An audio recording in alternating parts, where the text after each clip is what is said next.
Assalomu alaykum. Bugungi programmam Turkiyadagi tizimlashga munosabatli xabar.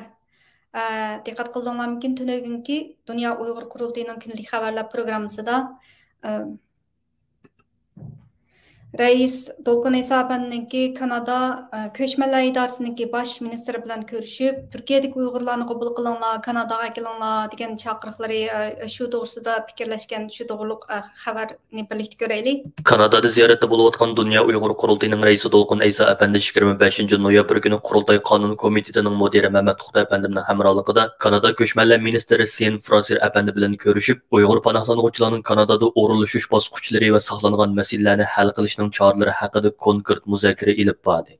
Dolqun İsa Efendi ko'rish jarayonida Kanada hukumatidan dunyoning har qaysi ellarida xavf ichida qolgan Uyg'ur muhojirlarni Kanadaga elib kelib yerlashtirish qadamini tezlatishni talab qilish bilan birga har yili minglagan, 10 minglagan musofir va qochqinga panohlik berayotgan Kanadaning necha ming Uyg'urga panohlik berishining hech qancha qiyin ish emasligini, bo'libmi Turkiyada yashayotgan 50 mingcha Uyg'urning oz degandimi 15 mingining iqomat masalasi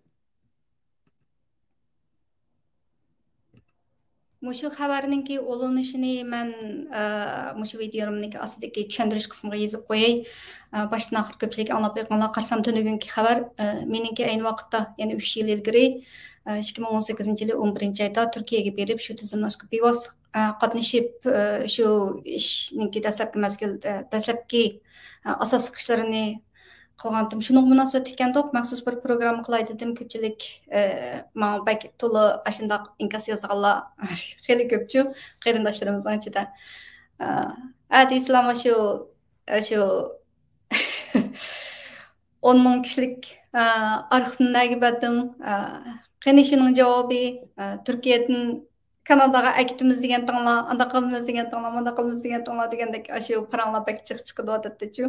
Shu inkaslarimda bo'libmi Cumhuriyet Partiyasiga oid munosabatli videolarni chiqarsamlam darhol hammasi degideklam oqaqdan Turkiyadagi tizimlash odamni kitimiz degan tinglar deb ashuna inkaslarni ko'rib tunugungi xabarni qarsam shu tizimlashga munosabatli bir natijasi hamda nima deymiz shu o'tirdagi yo'l mengishlar deb shunga munosabat ekan to'q yana bir video qilay dedim. Oldingi haftada chiqargan bir videomni shu tizimlashniki ishlari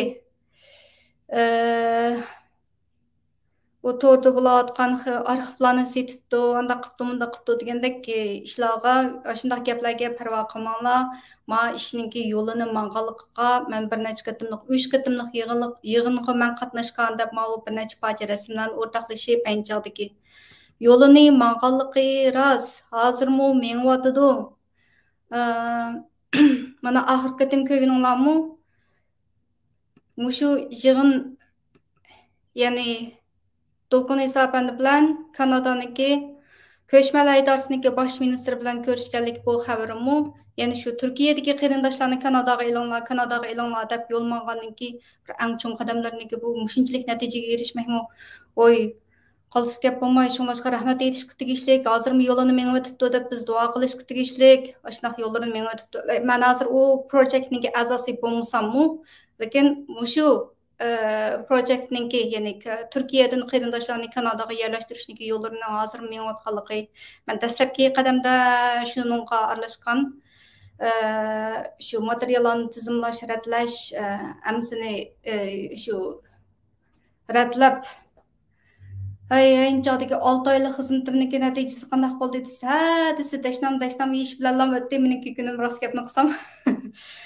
Ameliyatda bo'lsa mana shundoq yo'llarini mengib o'tibdi. Biz hech qaysi anchada tizimlashga qatnashgan chog'dami hech qaysimiz undaq sizlarni Kanadaga akitimiz demagan. Tizimlikni yezib Kanadaga yerlashtirishniki yo'llarini mangamiz degan nargiz sizlarni hammalarni akib olamiz deb tizimlangan. O chog'da qaysi biringlar anchada undaq gaplarni o'zgartib bilan akitimiz degan tinglar degandek gapni qilmanglar. Yo'lini mengib o'tibdi ana. Dastlabki bosqichda shu tizimlashlarga men bevosita yordamlashgan.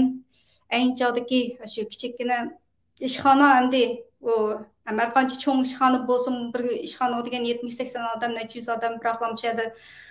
Shu o'chratib turib, o'zining ahvolini tunishtirib, vatanda yuz bergan zulmlarni shu hamma arxivniki keyniga o'z qo'li bilan imzo etib turib yozgan guvohlik bergan guvohlik so'zlariga bevosita qatnashgan chog'da shu men qilgan O mening o'zimniki xizmat tajribam, ya'ni ilgari o'qituvchi bo'lgan, nurg'un o'quvchi bolalarni shunday faoliyatlarga tashkillash, darslarda ondan boshqa sayohat yetakchisi bo'lish xizmatimniki tajribasi asosan shu cho'ng avtobuslarda sayohatchilarni bu yoqqa menglar, bu yoqqa menglar deb yurib, shunday bir xil tashkillash iqtidorim borligi bo'lganligi uchun Xudoyim menga shu fursatni berib, Turkiyadagi tizimlashga bevosita qatnashishni menga shu fursatni beribdi deb o'yladim. Men shu chog'da shunday qancha odam bo'lsa, shu yerda tartibli o'rinlashtirib,